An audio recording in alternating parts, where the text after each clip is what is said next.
और इस वक्त कपिल मिश्रा कुछ बोल रहे हैं, सीधे रुक कर लेते हैं। आज सत्याग्रह का दूसरा दिन है और बड़ी छोटी सी जानकारी मैंने मांगी थी कि 5 आम आदमी पार्टी के नेताओं के विदेश दौरों की जानकारी दी जाए। जब मैंने ये जानकारी मांगी थी तब भी मैंने ये बात कही थी कि अगर इनके पास छुपाने के लिए कुछ नहीं है, कुछ गलत नहीं किया है, तो जो जानकारी मैंने मांगी है वो बहुत छोटी सी है, 5 मिनट में दी जा सकती है। लेकिन जैसा कि अंदेशा था कि ये जानकारी अगर दी जाएगी तो और बहुत सारी गड़बड़ियाँ खुलती चली जाएंगी, इसीलिए इस जानकारी को छुपाने के लिए फिर से वही बहाने बनाए जा रहे हैं। 3 बहाने हैं इनके पास कि मैं भाजपा का एजेंट हूँ, मोदी का एजेंट हूँ, या मैं कुमार विश्वास के साथ हूँ, या फिर मैं आज ही क्यों बोल रहा हूँ, पहले क्यों नहीं बोला। इन 3 पर्दों के पीछे बार बार सच से बचने की कोशिश की जा रही है। ध्यान भटकाने के लिए हर तरह का तमाशा किया जा रहा है। एक झूठ को 100 बार बोलने की कोशिश की जा रही है। आज अरविंद जी के नाम एक और अपना बयान सुबह जारी कर रहा हूं और आज दोबारा इंतजार करूंगा कि कोई जवाब आएगा। बयान ये है, आदरणीय अरविंद जी, आज सत्याग्रह का दूसरा दिन है, आपके जवाब का इंतजार है। कल एक बहुत अजीब बात हुई। शाम के समय एक व्यक्ति मेरे ऊपर हमला करने के हिंसक इरादे से आया। भगवान साथ है और वो कुछ खास कर नहीं पाया, पर उसके तुरंत बाद जो कुछ हुआ वो बड़ा अजीब था। अभी उस व्यक्ति को पुलिस यहाँ से पकड़कर लेकर भी नहीं गई थी कि संजय सिंह जी ने एक प्रेस कॉन्फ्रेंस करके घोषणा कर दी कि वो बीजेपी का सदस्य है और कुछ फोटो मीडिया में रिलीज की गई। ये सब कुछ इतनी तेजी से हुआ जैसे लगा कि फोटो और डिटेल्स पहले से ही लेकर बैठे हुए थे। आनन फानन में आपने भी उसे रिट्वीट किया। 1 घंटे के बाद सारा सच सामने आ गया और इतना समय तो लगता भी है, पर इतनी देर में आपके यहाँ से पूरी दिल्ली में आम आदमी पार्टी के कार्यकर्ताओं को एक झूठ फैलाया गया बड़े प्लान्ड तरीके से।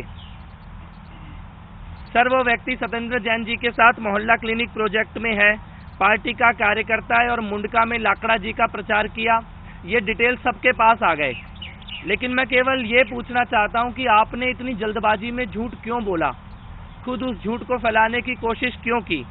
क्या आप सत्य की शक्ति को भूल गए हैं? एक झूठ को सच बनाना, जैसे आजकल आप ईवीएम वाले मामले में कर रहे हैं, ये ज़्यादा दिन नहीं चलता है। कल जिस तरह से फेसबुक पर फोटो और बयान दिए गए, मुझे लगा ऐसा ही तो हर बार जब आप पर हमला होता है तब भी किया जाता है। कहीं ये खेल बहुत पुराना तो नहीं है? मैं आज भी अनशन पर हूँ। जब तक इन विदेश यात्राओं के सारे डिटेल सार्वजनिक नहीं किए जाते, मैं अनशन पर ही रहूँगा। मैं फिर कहना चाहता हूँ, अगर कुछ गलत नहीं किया, छिपाने को कुछ नहीं है, तो ये सारी जानकारी देश को 5 मिनट में दी जा सकती है। और हाँ, मेरे खिलाफ जो पूरी टीम लगाई गई है, उनसे कहना कि पूरा जोर लगा लें, पर मिलना कुछ नहीं। जो कुछ गलत किया होता तो मैं वहीं आपके साथ चुप लगाकर सब कुछ देखता रहता, कहने का साहस नहीं करता। सर, आज भगवान साथ है। आपके ही आसपास के लोग, चौकीदार, चपरासी और ड्राइवर सारा सच बता देते हैं। सरकारी अधिकारी भी जानकारियां भिजवा रहे हैं। झूठ और छल की राजनीति को छोड़कर सत्य की शरण में आइए। आपसे पुनः आग्रह करता हूं, इन विदेश यात्राओं के डिटेल्स को देश को सार्वजनिक किया जाए। आपका कपिल मिश्रा। ब्रॉडकास्ट करो। एक चीज और है, आज 12 बजे एंटी करप्शन ब्यूरो जाऊंगा, टैंकर घोटाले से जुड़ी हुई कुछ और जानकारी वहां पर देकर आऊंगा। और भी कई तरह के भ्रष्टाचार के मामले मेरे सामने आ रहे हैं। संडे को सुबह 11 बजे अभी तक जो 2-3 बड़े मामले मेरे सामने आए हैं उनका खुलासा करूंगा और उसके बाद उन मामलों को लेकर भी सीबीआई में जाऊंगा। कुल मिलाकर मैं अरविंद केजरीवाल जी से निवेदन करना चाहता हूं, बहुत छोटी सी मांग है। जैसे 5 गांव मांगे थे पांडवों ने, ऐसे बस 5 नेताओं की विदेश यात्राओं के डिटेल मांग रहा हूं। इतनी छोटी सी जानकारी अगर आप नहीं देंगे तब भी ये जानकारी कहीं ना कहीं से तो आई जाएगी। ये जानकारी छुपने वाली नहीं है।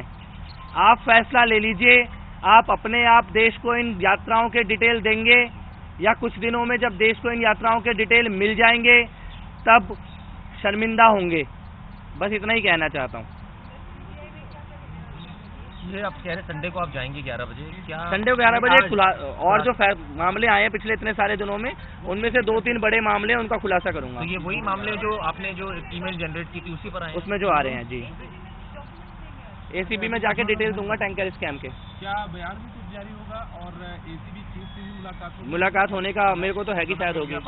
12 बजे का समय है, सिविल लाइन पे। हाँ, तो कोई एक आध किसी के बारे में भी कोई जानकारी नहीं दी है उनकी, क्योंकि संजय कल कुछ आशीष खेतान ने कुछ जानकारी दी थी। कोई जानकारी नहीं दी है किसी भी तरह की।